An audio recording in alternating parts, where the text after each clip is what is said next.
So, just to kind of go over this again. So I've been having a think. So we're on week 2. We're on week 2 of the PTS, and the Spaulder of Ruin has obviously it's had a considerable change, and the change involves it being switched from weapon and spell damage being lost to stam, magic, and health recovery. So this is like a particular issue now, because the whole point of this mythic item, it's a light armor mythic item, and what they said on the patch notes was they wanted some sacrifice to give your group some kind of benefit. So they want the user to sacrifice something from themselves to give the user some benefit. Now, with the way that it was on week 1 of the PTS, there was no sacrifice by a tank, and it was given a huge buff. They've now switched it, so now there is a sacrifice to a tank and a better sacrifice for a healer. So now there's like not as much of a sacrifice anymore for the healer, because they're still going to have the same healing output. Now they're going to lose a bit of magic recovery, which is the main thing. But like, this is easy to kind of overcome this issue. Now, for me, this is an off-tank set, and it's like lost its value in terms of a main tank set now, maybe even a dungeon tank set. But there are ways around it if you think about the situation. You're going to lose 420 magic recovery as a tank, but you could also stack it higher. So in the past, I have used more frequently triune jewelry. So the easy first thing that you would do to accommodate this shoulder piece now would obviously be to use infused magic recovery jewelry. Use 3 infused magic recovery. Doing that is probably going to put you somewhere around a similar number to your magic recovery by using 3 triune magic recovery. So you're going to get a similar number. There's then also things like, obviously, slotting skills that are going to give you a magic recovery benefit. So if you use Mage's Guild skills, you slot Mage's Guild skills, you're going to gain extra Magicka recovery. There we go. Magicka controller. You've also got the support skill line. If you don't already do this, then slotting barrier as your front bar ultimate to benefit from the Magicka Aid passive, which is 10% more Magicka recovery.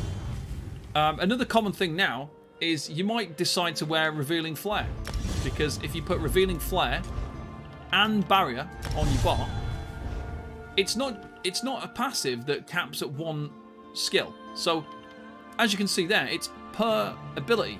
So now you could potentially get 20% more Magicka recovery by slotting Revealing Flare and barrier. So the reason you'd slot Revealing Flare potentially is for the major protection. So if you've got barrier, Revealing Flare, 3 infused Magicka recovery jewelry, you're going to be at a pretty good stage. If you're currently using triune and switch into infused, then obviously you're going to lose stats, but you're going to gain the Magicka recovery to comfortably wear this particular mythic item. Now, obviously there's a little downside there. You're going to lose stats, you're going to gain more Magicka recovery, you're going to lose the Magicka recovery to give your group the benefit. If you think about using this in 4-man content though, when you actually think about it, you're only going to give 3 people the buff. You don't give yourself the buff, and you're only going to lose the Magicka recovery for the equivalent of 3 people. So a tank using this for 4-man content isn't actually that drastic if you switch 1 or 2 pieces of jewelry to infuse Magicka recovery, because you're only going to be losing a little bit. You're only going to be proccing it on 3 people max, so that's not so bad. You can just use balance as well, so you might just find that it's easy now. It's a good excuse if you don't have it already to start using balance to get yourself around the Mage's Guild, get the books collected, use balance to give yourself the Magicka that you'd be missing by not getting the same recovery. So yeah, I still think this is definitely a tank item. I don't disagree with the change. I'm not upset by the change. Like, sometimes when they like nerf a set on the PTS, I'm like, damn, we didn't even get a chance to really use it and see if it'd be that good. We didn't really get a chance to see it at its full potential. So something along the lines of Drake's Rush didn't make it to the end of the PTS and it was nerfed. This made it 1 week into the PTS and then it got changed. But I don't really think it's a nerf in a sense, because it was really powerful. There was no sacrifice for a tank. It was just all sacrifice for the healers. Now at least it's going to be useful for the off-tank and a healer in a trial. It's definitely going to be useful for a tank in 4-man content because it's only a small amount of recovery lost. And there's ways to combat it by slotting certain skills and by using different jewelry traits and things like that. So there are ways around it, and I still think this is going to be a great mythic item for tanks next patch. So yeah, I'm looking forward for this coming along. Obviously, this is better than Magma Incarnate. So if you have to drop a monster set to use a mythic, this is going to be better than Magma. So if you're currently switched over to Magma to follow my current dungeon tank build, this is going to be a better option for next patch still. You are going to lose that little bit of recovery, but there's like another thing to go along with this. So magic recovery, in my opinion, isn't as vital at the moment as we go into next patch. Now, the reason I say that is because all of a sudden, the Vatishran Void Bash set has become almost a vital tank set for me for dungeon content. I never used to really use it, and I never used to really like it, and I still don't love it, but the change that's happened with chains, the removal of the soft taunt from chains and from Silver Leash has caused a real big issue for me. I'm really struggling in dungeon content now. It's a very, very big problem that I think was overlooked when they removed that from the game. Yes, it was causing bugs and problems, but was there not a way that we could have fixed it? Is there not a way we could have fixed that soft taunt? Because now I find the Vatishran Void Bash set to be essential.